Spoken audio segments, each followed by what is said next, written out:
Halo teman-teman, adik-adik sekalian. Perkenalkan, nama saya Pak Idam. Saya salah seorang pengajar di bidang multimedia di salah satu SMK swasta. Saya ingin berbagi atau sharing ilmu ya, tanpa bermaksud menggurui lah. Kita belajar bareng-bareng bagaimana sih cara memotret menggunakan kamera DSLR yang baik. Kalau benar sih semua orang mungkin punya versinya sendiri-sendiri. Memotret itu hampir semua orang sebenarnya suka ya. Terbukti sekarang orang pegang HP banyak sekali yang selfie, yang motret itu ya. Itu membuktikan bahwa semua orang sebenarnya kecenderungannya suka memotret.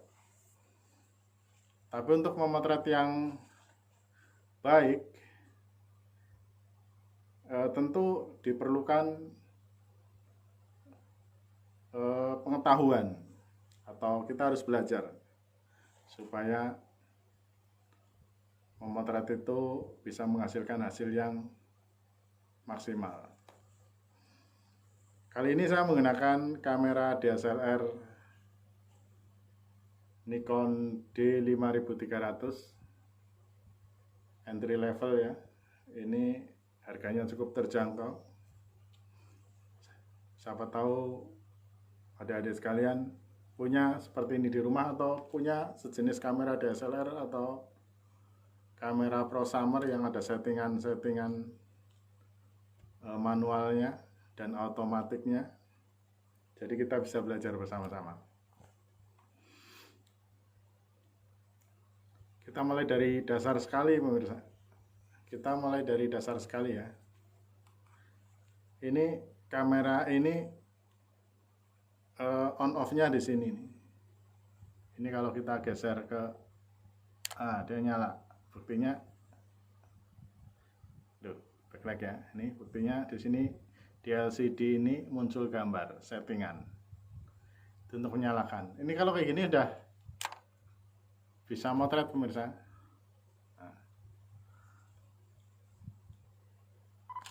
Nah itu ya.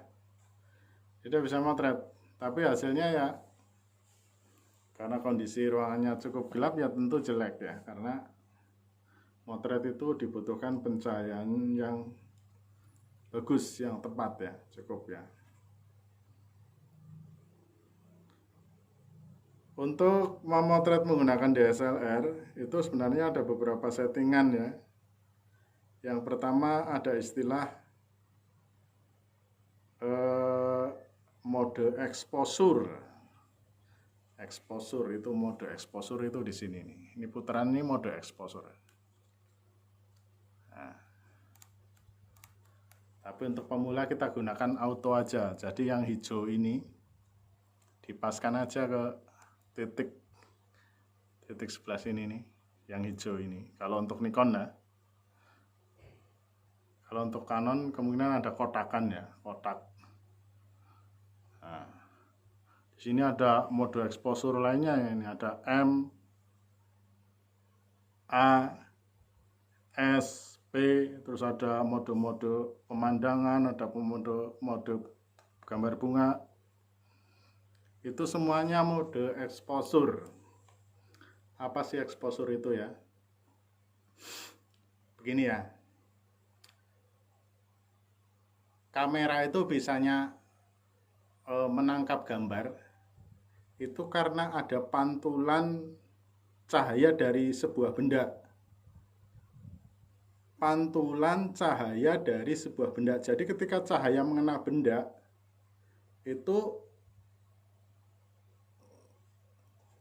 benda itu akan memantulkan cahaya dan cahaya yang dipantulkan benda itu masuk ke kamera. Itu seperti itu ya. Jadi exposure, pencahayaan. Berbeda dengan lighting. Lighting juga pencahayaan, tapi kalau lighting itu adalah cahaya yang mengenai objek, yang mengenai benda. Tapi kalau exposure, cahaya yang dipantulkan oleh benda yang masuk ke kamera. Jadi bisanya benda itu tergambar itu karena dia memantulkan cahaya dan citranya atau guratan-guratannya. Tentu kalau cahaya memantulkan, kalau objek memantulkan cahaya itu intensitasnya berbeda-beda. Dia lekuk ke sini intensitasnya beda ya, tingkat ketebalannya, sehingga mengguratkan gambar di sini, citra di sini ya. Itu ya. Jadi berbeda ya antara exposure dengan lighting. Lighting itu pencahayaan tapi dari lampu atau dari sinar matahari yang ke benda, ke objek. Tapi kalau exposure adalah pencahayaan dari benda yang memantulkan cahaya. Jadi cahaya itu kena benda, benda itu memantulkan cahaya ke kamera. Itu kalau exposure itu dari benda yang memantulkan cahaya ke kamera kita. Itu paham. Makanya cahaya masuk ke kamera kita itu harus disetting intensitasnya. Banyak tidaknya yang masuk ke sini disetting dengan mode exposure ini. Karena fotografi pada prinsipnya adalah mengatur jumlah cahaya yang masuk ke kamera kita ya. Fotografi, foto cahaya, grafik, melukis dengan menggunakan cahaya yang masuk ke sini. Itu seperti itu. Jadi kita gunakan mode auto dulu ya. Ingat, dalam kamera DSLR ada dua istilah auto. Ini yang perlu kita perhatikan. Auto untuk exposure dan auto untuk fokus. Ini fokus pada lensa ini. Untuk kamera ini kebetulan settingan fokusnya, auto dan manualnya itu tidak di lensa pemirsa. Kalau yang tipe-tipe sebelumnya di sini ada tombol auto dan manual, MF dan AF. Di sini ada on off ke MF dan AF. Kalau AF berarti autofocus, kita tidak perlu muter-muter bagian depannya itu untuk memfokuskan, untuk mentepatkan titik fokus pengambilan gambar supaya gambarnya itu jelas. Tapi kalau untuk kamera ini settingan autofocus dan manual fokusnya ada di menu digital di bagian layar. Caranya dengan menekan tombol I di sini nih. Ini tombol I. Nah, di sini ada settingan nih. Tinggal kita geser pakai tanda panah itu yang ini. Larikan ke menu mode mode fokus ini, AF. Nanti saya jelaskan, saya besarkan, perbesar ya. Ini kalau saya pencet, ulangi. Ini kalau saya pencet OK ini, nah di sini ada pilihan AF dan MF. Kalau mau manual fokus ya kita geser ke sana. Auto. Nah, kalau manual fokus kita berarti nanti harus mutar-muter ujung depannya ini pemirsa. Ini bukan zoom, kalau zoom yang ini. Yang depannya ini ketika memakai manual fokus dia harus digeser-geser untuk mentepatkan titik fokus pada objek sehingga gambarnya jelas ya. Tapi kalau autofocus untuk menempatkan titik fokus tepat pada objek itu menggunakan tombol shutter. Ini tombol untuk membidik, menjepret. Caranya gimana? Kita tekan istilahnya setengah fokus. Kalau kita tekan setengah ya, istilahnya kalau dalam istilah fotografi itu klik setengah itu sampai dia akan mencari fokus ya. Nah itu ya, bunyi itu seperti itu, dia mencari titik fokus sampai bunyi. Ketika sudah bunyi jangan dilepas ini jangan dilepas. Jangan dilepas. Jadi kita tekan pelan-pelan sampai muncul bunyi, atau kalau diinceng itu keluar titik merah. Jangan dilepas, jangan lepas kayak gini, nanti kita memfokuskan lagi. Kayak gitu, tinggal ditekan penuh, full. Nah, itu kayak gitu. Itu caranya menggunakan kamera DSLR itu kayak gitu, pemirsa. Jadi kalau kita gunakan autofocus itu kayak gitu. Kalau manual fokus kita harus muter ini, bagian depan ujung ini itu fokusnya. Tapi kalau kita pakai autofocus jangan sekali-kali diputar bagian ujungnya. Nah, bagian ujungnya ya jangan sekali-kali diputar. Ya. Nanti motor fokusnya rusak. Di lensa juga ada motornya ya, penggeraknya ya, untuk memutar fokus ya.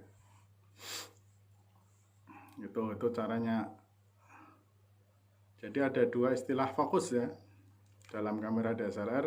Tadi yang di sini nih auto exposure. Jadi kita menggunakan pencahayaan auto. Jadi software dalam kamera akan mendeteksi secara tepat bagaimana menentukan diafragma, shutter speed. Nanti kita jelaskan lebih lanjut pada pertemuan berikutnya apa itu diafragma dan apa itu shutter speed. Kamera ini akan mempaskan kondisi gambar akan seperti inilah gambarnya gitu. Itu seperti itu. Itu cara pertama menggunakan kamera DSLR itu seperti itu ya. Kita udah bisa menyalakan, udah bisa menyeting fokus, sudah bisa menyeting auto exposure, dan kemudian mencoba memfokuskan dengan shutter tadi, tekan setengah lalu jepret. Nah, itu sudah dasar sekali menggunakan DSLR. Dan kalau kita memotret kita harus tips dasarnya kita harus ngerti ya. Memotret yang baik dan benar itu kita harus ngerti. Meskipun kita sudah bisa cara menyeting autofocus, menyeting auto exposure, tapi kita harus tahu juga memotret secara mendasar itu seperti apa ya. Jadi kita harus tahu kalau memotret itu kita tidak boleh menghadap cahaya atau objek yang kita potret itu membelakangi cahaya. Ada objek, belakangnya cahaya, kita potret dari sini. Atau kita motret ke arah jendela, motret ke arah sinar matahari. Jangan harap gambarnya bagus. Ya, itu yang pertama. Yang kedua, fokus. Ya, jadi memotret itu harus fokus. Gambarnya tepat, jelas, nggak blur. Nanti ada juga tidak boleh goyang. Jadi cara memegangnya itu kalau DSLR ini harus ini ditempelkan di sini untuk menyangga, dan kita harus nginceng kayak gini ya. Kalau menggunakan DSLR jangan motret pakai live view di sini, jangan kita gunakan live view. Nah, jangan live view di sini, dia fokusnya susah. Kalau motret pakai DSLR kayak gini kelihatan nggak bisa motret pasti. Ya. Kayak gini pasti ya, cuman motret lost tang ya pakai HP atau pakai kamera mirrorless. Beda mirrorless dengan DSLR. Kalau DSLR mutlak kita harus menggunakan jendela bidik ini, viewfinder kayak gini ya. Tuh. Kemudian setelah tadi tidak boleh menghadap cahaya, harus fokus, tidak boleh goyah. Jadi kita harus sedikit tahan nafas, spread ya. Jadi nggak boleh motret kayak gini. Sebenarnya teorinya nggak boleh. Kalau udah ahli silakan kayak gini ya, nggak boleh. Nanti goyah kayak gini, apalagi kondisi agak gelap, gambarnya jelek.